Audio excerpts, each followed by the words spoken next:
They will come soft rains in the smell of the ground, and swallows circling with a shimmering sound, and frogs in the pools singing at night, and wild plum trees in tremulous white.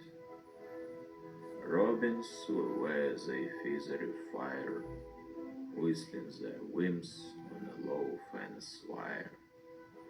And not one will know of the war, not one will care at last when it is done. Not one would mind, neither bird nor tree, if mankind perished utterly. And Spring herself, when she woke at dawn, would scarcely know that we